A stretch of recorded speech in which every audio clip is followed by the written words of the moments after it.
The world is split up into 7 continents: North America, South America, Europe, Africa, Asia, Australia, and Antarctica. But that wasn't always the case. What if our landmasses never saw the great breakup they did millions of years ago? How would life be on Earth right now? Hello and welcome back to Life's Biggest Questions. I'm Rebecca Felgate, and today I'm asking, what if Earth was still one continent? Before we jump right on into this question, I just want to ask those of you that are new here to consider subscribing to our channel. Click on that big, beautiful red subscribe button and let us tickle your brain with many thought-provoking questions and answers. Yes, tickle your brain. Around 335 million years ago, land on Earth was made up of one supercontinent we call Pangaea. Then, after 160 million happy years together, they started to split away, eventually culminating in the world as we geographically know it today. But what if this breakup never took place? What if the Earth's land masses had stayed together? Well,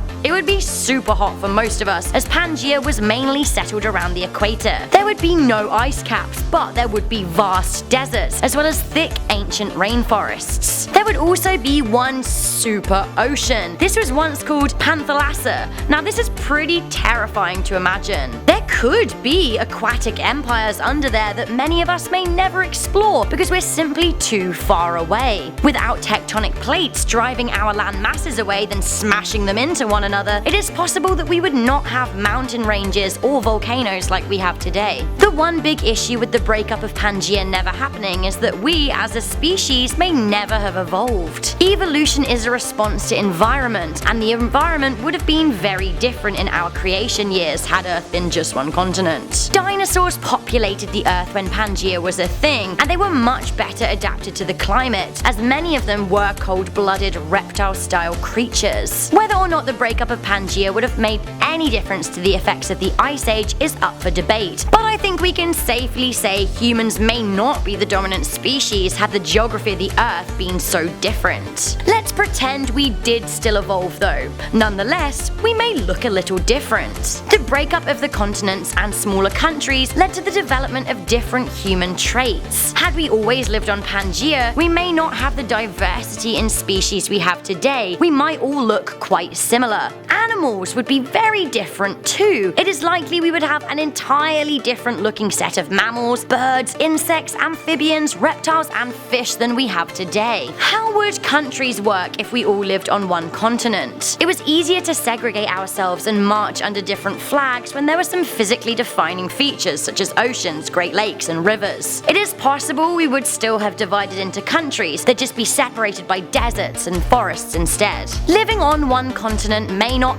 actually make us any closer. It is likely that we would all live in the coastal regions of Pangaea. Already today, 80% of people live within 60 miles of the coastline. Like with Australia and Africa, it is possible that the middle lands could be inhabited by tribes, although eventually, as the population swells, we would start to push into the middle more. Water irrigation would be intrinsic to life on Pangaea. Vast swathes of the continent wouldn't have access to water otherwise. It is possible that as societies modernized, we would have made huge canals spanning the continent. This would allow for farming and food production in otherwise unsuitable areas. The way we travel may be quite different too. Would we have developed faster forms of cross-country travel instead of developing aeroplanes? Would our bullet trains be even faster? Or would we still cover vast distances in aircrafts? It's hard to say. Would we still have boats? Would we be more afraid of the water if we didn't have a reason to cross it? So many questions. One thing is for sure though, living on one continent would make infectious disease more of an issue. In the 1300s, the Black Death wiped out swathes of the European population because of their close proximity to one another. Every major disease outbreak could infect an entire continent, with no water to force distance between carriers. We could muse all day at how the world would be different if it was still one continent. It is more than just a butterfly effect. It is an entire remapping of our history, which means that almost everything we know about our world could very well be different. Whoosh. Do you guys have any thoughts on this topic? Let me know in the comments section down below. For now, if you like this video, make sure you give it a good thumbs up, share it with a friend, and stay subscribed to Life's Biggest Questions for more big answers. I'm Rebecca Felgate. I'll catch you in the next episode, but for now, stay curious, stay alert, and never ever stop stop questioning. Still hungry for more answers? Why not check out our biggest science questions playlist or our biggest debated topics playlist?